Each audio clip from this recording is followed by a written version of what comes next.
Okay, our next guest says the key in these challenging times is to have your business structured in a way that makes you adaptable and able to pivot. Leah Remillet is the founder of Leah Remillet International and joins us now. Welcome into Ticker News. Thank you so much for having me. Of course, thanks for your time. So, firstly, how can business owners, in your experience, set themselves up to weather uncertainty, particularly economic uncertainty, but also, everything we've seen over the past year?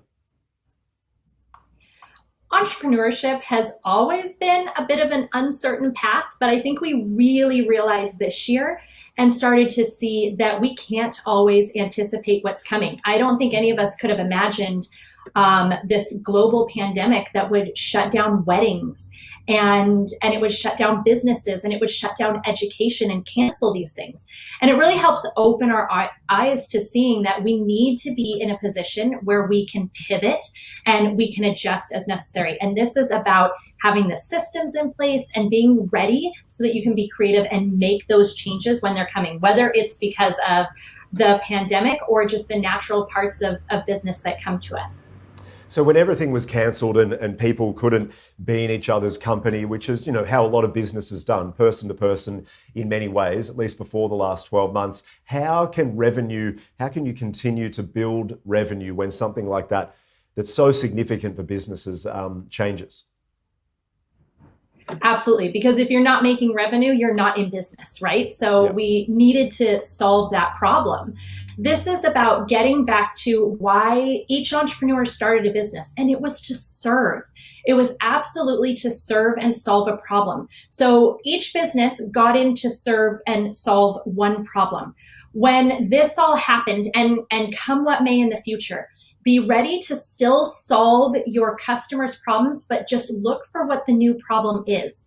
What we were able to see is a plethora of new problems evolved, and it was the businesses that adapted quickly to solve those ones that were able to sustain themselves. And what are the best things that business owners can do, do you think, before something like this happens? I mean, of course, another challenge will arise. Let's hope in our lifetimes there are no more pandemics. That would be handy. But what can we do before, just in case something like this happens?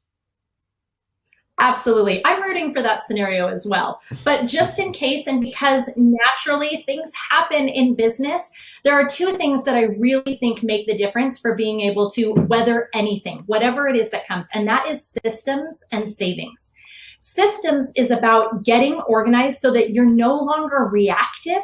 You're not reacting to every problem that shows up at your desk or in your inbox, but instead you're able to really be intentional. So when we organize, when we build workflows, when we build checklists and systems that our team can follow, our employees that we can follow, so that we can create that same incredible experience for each customer and duplicate that. That's going to be one thing that's going to really help you. Plus, it gives you the space, if something does come at you, that you have the time to organize, to come up with a new plan, because again, you're not in that reactive mode. The second thing, savings. When we have some business savings in the account, that's really going to help us feel a lot safer. So I advise all of my clients, and at our agency, we really encourage to start by getting 1 month of savings, whether this is for a business or for an individual. Have 1 month of savings. As soon as you've got that, build it up to 3 months, with the ultimate goal being a year. And we just saw this play out. We just saw an entire year go by that none of us could have anticipated. And it's something that our company was so grateful to have, knowing that we had that safety. And it's something we want every individual to have, because we all deserve to feel that we have that self-reliance and that we can take care of our somewhat may.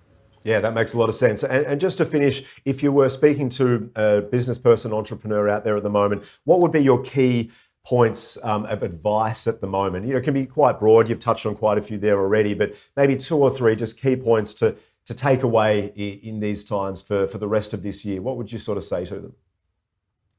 Absolutely. We are coming back to a very service-minded group. We got to where, things became very, how much can we automate? And I am a big fan of automation. But when it comes to your customers, they trust touch points. They trust those relationships. Sometimes I've even heard the term that branding is now bonding. And so I would say really, really focus on creating those incredible relationships with your customers. Figure out how to do more than just a good job. None of us talk about a good job. We only talk about a great job. We need to be wowed. And that's going to get that support for businesses when things like this happen. And then the other thing is just learn to really push through and keep going even after things get uncomfortable. There is doors that are always opening, but we have to be ready and looking for them. Yeah, it's great advice. Leah, thank you so much for your time. If people want to learn a bit more about you, where can we head? Absolutely. LeahRemillet.com. And all of my social media handles are also Leah Remillet. Great. And I'm happy I got your name correct as well. I'm always happy You about did, that. thanks. It sounds as though I did. Thank you so much for being on Ticker News. We'll talk again soon. Sounds great. Thank you. Great conversation there. It's always good to talk to someone who's optimistic and has some really solid tips in these times. It's refreshing, that is for sure.